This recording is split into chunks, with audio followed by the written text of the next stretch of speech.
नमस्कार, next ice Hindi के चौड़ी अंक में आपका स्वागत है। आइए चर्चा करते हैं आज की पहली न्यूज के ऊपर। इस न्यूज को पीआईबी ने कवर किया था और ये मिसलेनियस सेक्शन की न्यूज है जो जीएस पेपर 1 के अंतर्गत शामिल होगी। न्यूज ये है कि राष्ट्रपति ने रामनाथ गोयनका उत्कृष्ट पत्रकारिता पुरस्कार प्रदान किए हैं और इस अवसर पर उन्होंने कहा कि एआई दुनिया में उथल पुथल मचा रहा है, लेकिन सहानुभूति ही एकमात्र ऐसा तत्व है जो पत्रकारों को आर्टिफिशियल इंटेलिजेंस को हराने में सहायता कर सकता है। इस अवसर पर राष्ट्रपति ने कहा कि लोकतंत्र के लिए स्वतंत्र और निष्पक्ष पत्रकारिता के महत्व को कम करके नहीं आंका जा सकता है। यदि नागरिकों को अच्छी तरह से जानकारी नहीं मिलेगी तो लोकतांत्रिक यानी डेमोक्रेटिक प्रोसीजर अपना अर्थ खो देंगी। राष्ट्रपति ने कहा कि समाचारों के कारोबार के लिए विचारों से भरा एक संपन्न न्यूज रूम आवश्यक है और उन्होंने समाचारों की गुणवत्ता और सटीकता सुनिश्चित करने के लिए एक रिसर्च डिपार्टमेंट यानी एक शोध प्रभाग के महत्व पर प्रकाश डाला है। उन्होंने कहा पत्रकारिता की आत्मा यानी समाचार संकलन को मजबूत किया जाना चाहिए। उन्होंने मीडिया संगठनों से ग्राउंड लेवल यानी जमीनी स्तर पर रिपोर्टिंग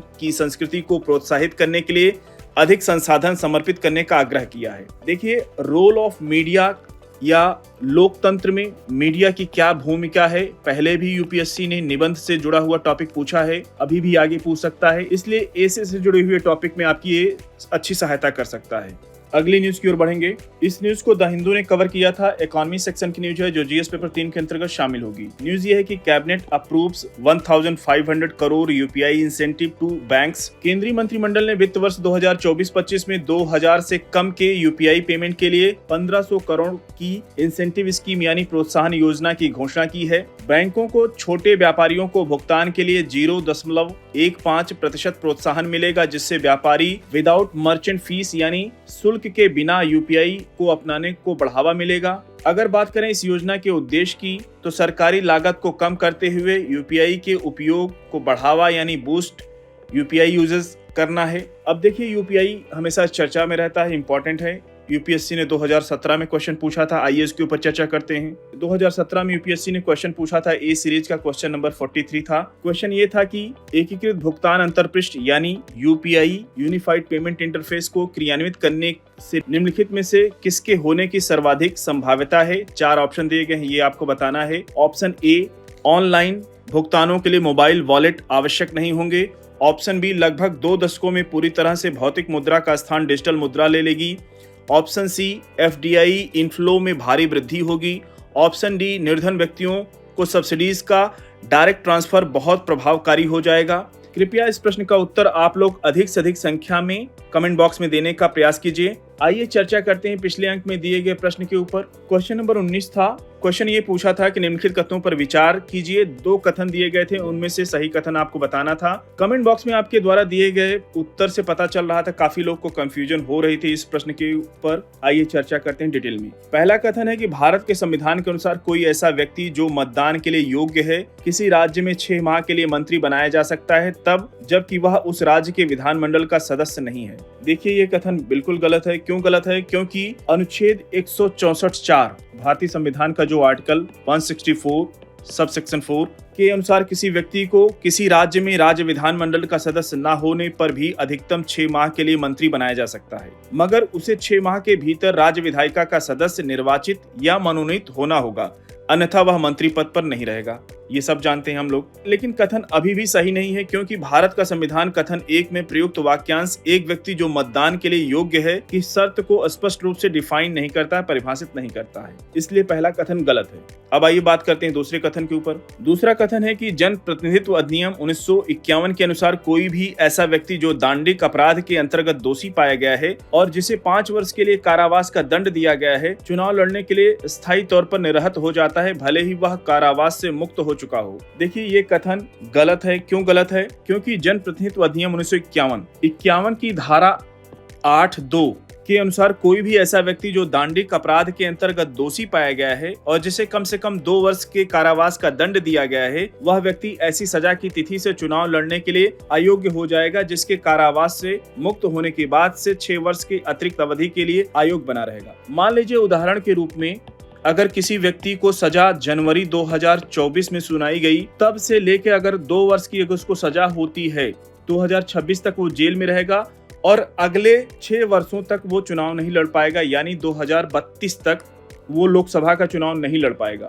या विधानसभा का चुनाव नहीं लड़ पाएगा। ठीक है, अगर उसको सजा 1 साल की होती है तो यहाँ से काउंट किया जाएगा 6 साल, 2024 से 2025 हो जाएगा सजा कारावास का समय, तो 2025 में 6 साल और ऐड कर देंगे तो फिर 2031 तक कोई भी चुनाव नहीं लड़ पाएगा। इसलिए दूसरा कथन भी गलत है। सही उत्तर हो जाएगा ऑप्शन डी, ना तो 1 ना ही 2। अगली न्यूज की ओर बढ़ेंगे। इस न्यूज को भी पीआईबी ने कवर किया था और ये इकोनॉमी सेक्शन की न्यूज है जो जीएस पेपर 3 के अंतर्गत शामिल होगी। न्यूज ये है कि कैबिनेट ने रिवाइज राष्ट्रीय डेयरी विकास कार्यक्रम को मंजूरी दे दी है और इससे क्या है कि 2 योजनाओं, पहला तो ये है कि राष्ट्रीय डेयरी विकास कार्यक्रम और दूसरी राष्ट्रीय गोकुल मिशन को रिवाइज किया गया है, जिसमें दूध उत्पादन, खरीद स्तर, प्रोसेसिंग कैपेसिटी, प्रयोगशाला परीक्षण सुविधाओं और अन्य संबंधित बुनियादी ढांचे को बढ़ावा देने के कुल एक्सपेंडिचर बढ़कर, अगर खर्चों की बात करें, कुल परिव्यय की बात करें, 6,190 करोड़ रुपए किया गया है। प्रधानमंत्री मोदी की अध्यक्षता में केंद्रीय मंत्रिमंडल ने रिवाइज राष्ट्रीय डेयरी विकास कार्यक्रम और संशोधित राष्ट्रीय गोकुल मिशन को मंजूरी दी है और एक बयान में कहा गया है कि रिवाइज राष्ट्रीय डेयरी विकास कार्यक्रम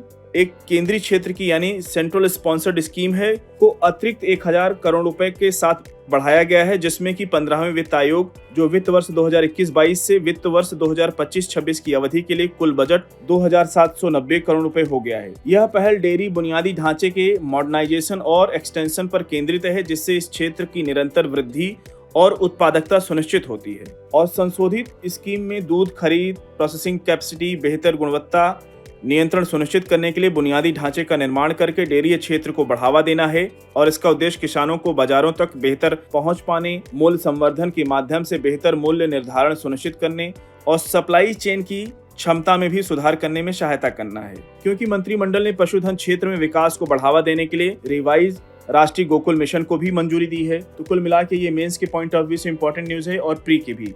अगली न्यूज की ओर बढ़ेंगे।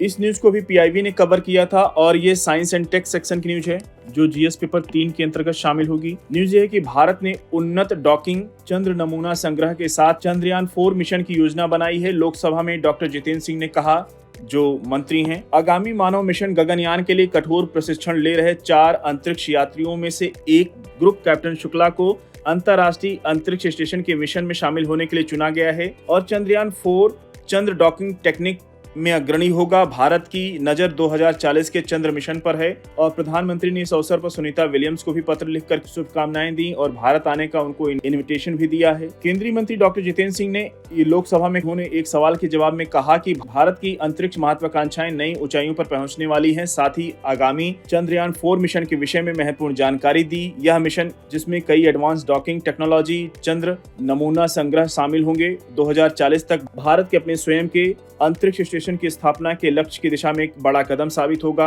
अगली न्यूज की ओर बढ़ेंगे। इस न्यूज को द हिंदू ने कवर किया था और ये साइंस एंड टेक सेक्शन की न्यूज ये भी है जो जीएस पेपर 3 के अंतर्गत शामिल होगी। न्यूज ये है कि India artificial intelligence mission and Gates Foundation to sign pact on artificial intelligence. India AI यानी आर्टिफिशियल इंटेलिजेंस मिशन कृषि, स्वास्थ्य सेवा, शिक्षा और जलवायु लचीलेपन के लिए एआई समाधानों पर सहयोग करने के लिए गेट्स फाउंडेशन के साथ एक एग्रीमेंट यानी समझौता ज्ञापन पर सिग्नेचर किया है। बिल गेट्स ने अपनी भारत यात्रा के दौरान ऑफिसर से मुलाकात की और ओडिशा में किसानों द्वारा फसल चयन में सुधार और रिस्क को कम करने के लिए आर्टिफिशियल इंटेलिजेंस डिवाइसेस यानी उपकरणों के प्रयोग पर भी प्रकाश डाला है। बोला कि एआई डिवाइसेस को यूज करने की आवश्यकता है, कृषि क्षेत्र में उसको भी यूज किया जाना चाहिए। साथियों, आज के चोरी अंक को यहीं पर समाप्त करते हैं। मिलते हैं नेक्स्ट अंक में कुछ और इंपॉर्टेंट न्यूज के साथ। तब तक जुड़े रहिए नेक्स्ट टाइम से हिंदी के साथ। धन्यवाद।